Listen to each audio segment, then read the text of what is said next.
तो यहाँ पर क्या है, जो मैं कंटिन्यू कर रहा हूँ कि जो पार्टिसिपेट डेमोक्रेसी है, यहाँ पर बेस्ट पॉइंट क्या है कि सब लोग है, जो पीपल है वो पार्टिसिपेट करते हैं डिसीजन मेकिंग में। पर रिप्रेजेंटेटिव में क्या होता है, रिप्रेजेंटेटिव में क्या होता है, जैसे हम इंडिविजुअल है अपने अपने सॉरी जो इंडिविजुअल है वोट देगा, अपने रिप्रेजेंटेटिव को चूज करेगा।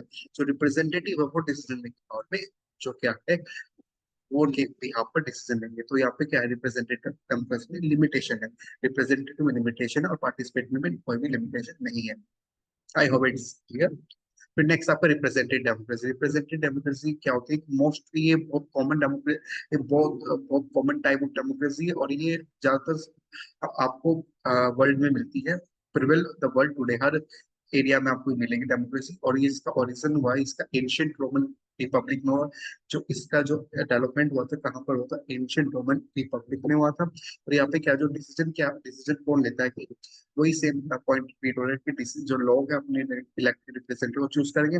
और और आफ्टर वोटिंग जिसको ज्यादा मेजोरिटी होगी वो उनके बिहाफ पर डिसीजन मेकिंग बनाएगा। ओके, और वो उनकी जो क्या है पॉलिसीज बनाएगा, कानून बनाएगा। ओके, जो पार्टिसिपेटरी सॉरी जो पार्लियामेंट्री डेमोक्रेसी होगी और प्रेसिडेंटरी फॉर्म ऑफ डेमोक्रेसी, इसको भी हम रिप्रेजेंटेटिव डेमोक्रेसी होगी। उसको अनदर नाम इसका इनडायरेक्टली है, जो मैंने आपको इनडायरेक्टली टाइप में पढ़ाया था।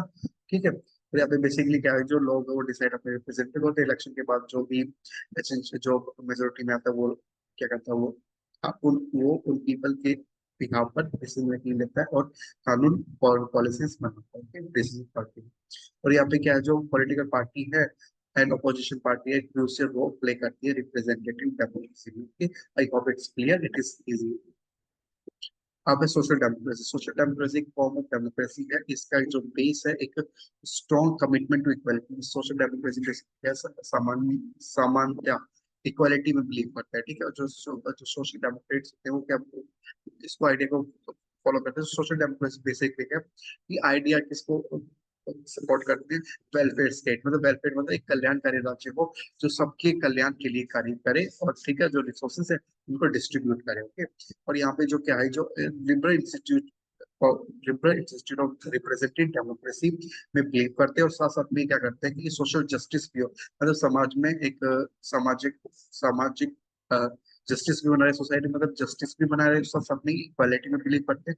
और साथ साथ में एक जो स्टेट है एक वेलफेयर स्टेट होना चाहिए, कल्याणकारी स्टेट होना चाहिए, जो लोगों की भलाई के लिए काम करे, जो लोगों की बेसिक नीड्स है वो फुलफिल हो सके। ओके, फिर नेक्स्ट हमारा कॉन्स्टिट्यूटेलिज्म। ठीक है, ये हमारी एक डेमोक्रेसी की टाइप है।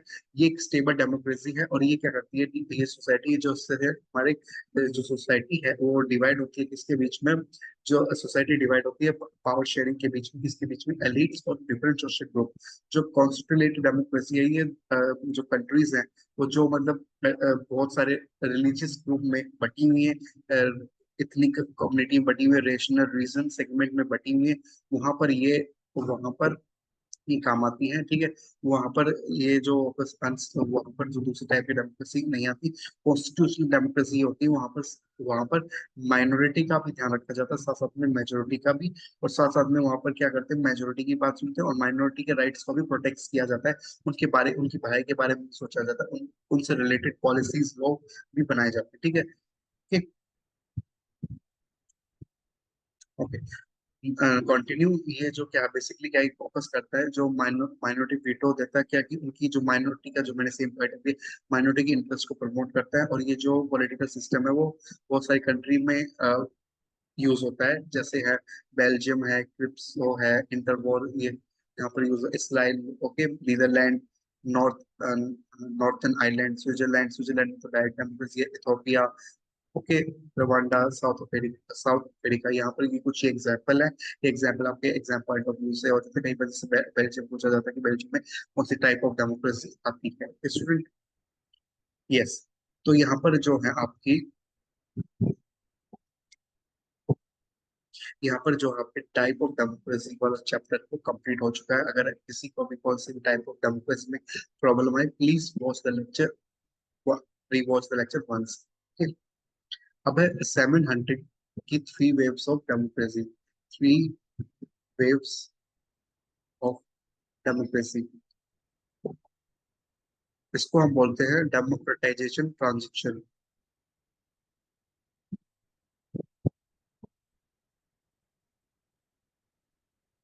700 ने ये थ्री वे ऑफ डेमोक्रेसी दी थी, और इसको democratic sorry democracy in transition भी बोला जाता है।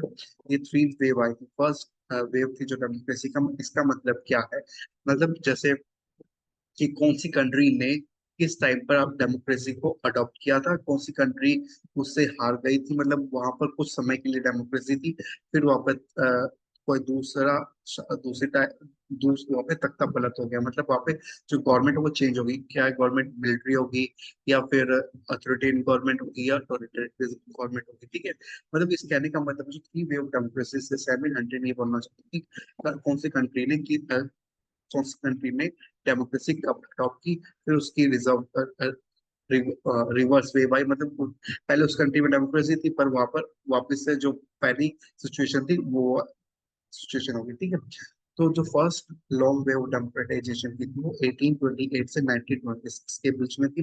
फिर वापस रिजर्व वेव आई 1922 से 1942 के बीच में। फिर सेकंड वेव आई 19 नहीं थी, ये 16 ये 1943 से लेकर 1962। फिर उसकी रिजर्व वेव आई 58 से 75। थर्ड वेव ऑफ डेमोक्रेसी है जो 1974 से टी नाउ तक चल रही है, ओके। ये आपको ग्राफ दिखा रहा है, जैसे ये ग्राफ है, ठीक है। हमारे यहाँ तक फर्स्ट वेव आई, ठीक है, इसका डाउनफॉल हुआ, ठीक है। फिर सेकंड वेव आई, फिर उसका डाउनफॉल हुआ, फिर अब थर्ड जो वेव है वो चल ही रही है, उसका भी कोई डाउनफॉल नहीं है। I hope from this diagram you will understand three wave, the three wave democracy, okay. ये आपका टाइम, ये जो ईयर है ये भी बहुत इंपॉर्टेंट है, ओके। एग्जाम में आके यहाँ से क्वेश्चन पूछ लिया जाता है, okay. Moving on to the next slide, okay. इन थ्री वेव्स के बारे में हम थोड़ा जान लेते हैं। सेपी हंटर ने 1991 में अपने उनकी उन्होंने अपना एकेडमिक वर्क किया था, और उसमें आप उन्होंने बताया था democratic transition happening over the past 2 century. उन्होंने आइडेंटिफिकेशन किया था कि यहाँ पर थ्री वेव ऑफ डेमोक्रेसी है। उन्होंने अपने एकेडमिक वर्क किया था डेमोक्रेटिक ट्रांजिशन का, ठीक है। उन्होंने स्टडी की टू पास्ट टू सेंचुरी से क्या हो रहा है, ठीक है। तो जो फर्स्ट वेव थी, जो फर्स्ट वेव कहाँ से आई थी, अमेरिका और फ्रेंच रेवोल्यूशन में, इस टाइम पर फर्स्ट वर्ल्ड वॉर के टाइम पर, और ये 1826 से 1926 के बीच में थी। यहाँ पर क्या था, यहाँ पर जो चेंजेस थे, जो मतलब कंट्री ने अडॉप्ट की थी डेमोक्रेसी, ग्रेजुअल था, और यहाँ पे जो डेमोक्रेसी वो स्प्रेड हो गई थी most of the industrious countries like western European countries में डेमोक्रेसी आ गई थी। और ये जो प्रोसेस है वो डिस्ट्रीब्यूट हो गया था, क्योंकि यहाँ पर फिर से अथॉरिटेरिज्म एंड टोटलिटेरियनिज्म आ गया था, किसकी वजह से, इंटर वॉर पीरियड की वजह से, ओके, ठीक है। फिर सेकंड वेव क्या है, जो हमने क्या है, अथॉरिटेरिज्म को ब्रस्ट किया, उसको निकाला। और जैसे जर्मनी है, जैसे जर्मनी में अथॉरिटेरिज्म था, इटली में फासिज्म था, जापान और भी जो जो कंट्री है, सेकेंड वर्ल्ड वॉर के टाइम से 1916 में उन कंट्रियों ने वापस से डेमोक्रेसी की स्थापना की, वापस से डेमोक्रेसी अपनी डेमोक्रेसी को अपनाए, ठीक है। फिर जो सेकेंड वर्ल्ड वॉर एंड हुआ था वो विटनेस क्या करता है कि जब सेकेंड वर्ल्ड वॉर हुआ था, जो हमारी थर्ड वर्ल्ड कंट्री हमको बोला था, जैसे सॉरी जैसे थर्ड वर्ल्ड कंट्रीज किसको बोला जाता है,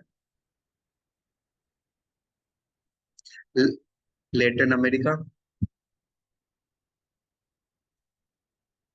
एशिया और अफ्रीका, ठीक है।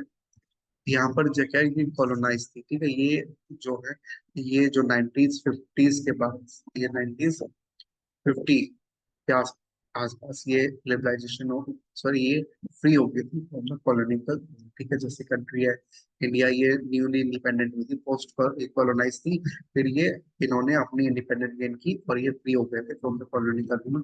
इंडिया, पाकिस्तान, नाइजीरिया, श्रीलंका और बहुत सारी कंट्री, ठीक है। और यहाँ पे क्या था, जो मेजोरिटी कंट्रीज क्या, ये जो पोस्ट कॉलोनी कंट्री थी, उन्होंने जो मेजोरिटी, जो पोस्ट कॉलोनियल कंट्रीज थी, जो कॉलोनाइज कंट्री थी, उन्होंने डेमोक्रेसी को अपनाया, उन्होंने अनलॉक तंत्र को अपनाया, ठीक है। और यहाँ पे क्या था, जो नंबर जो अथॉरिटेरिज्म था फर्स्ट, जो फर्स्ट डिकेड में था, वो जो किसमें चेंज हो गया, डेमोक्रेटिक करियर में चेंज हो गया। I hope you clear the first wave and the second wave and moving third wave which is presently till now, okay. Third wave जो हमारी मिड 1970 से आई थी, और इसने क्या किया था, इसने ओवरथ्रोन किया था डिक्टेटर को, और यहाँ पे क्या एस्टेब्लिश हुआ था, डेमोक्रेटाइजेशन रिजीम हुआ था, जैसे particularly in Spain, despite this only one fourth of the independent state could be corrected been. Okay, ठीक है, इन्होंने जो ये जो कंट्रीज है इन्होंने वापस से डेमोक्रेटिक रिजीम को फॉलो किया।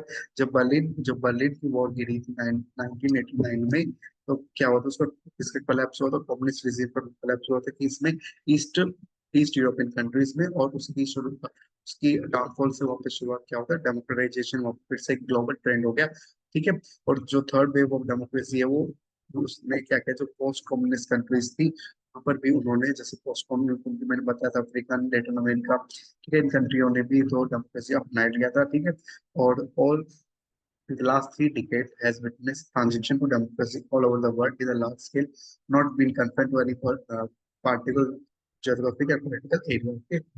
तो बेसिकली क्या मेन से जो जो कुछ कंट्रीज रह गई थी, ठीक है, उन कंट्रीज ने बाद में डेमोक्रेटाइजेशन को, सॉरी, उन कंट्री ने डेमोक्रेसी डेमोक्रेसी को as a type of government को अडॉप्ट किया। ओके स्टूडेंट, आई होप आपको ये थ्री वे ऑफ डेमोक्रेसी समझ में आ गई होगी।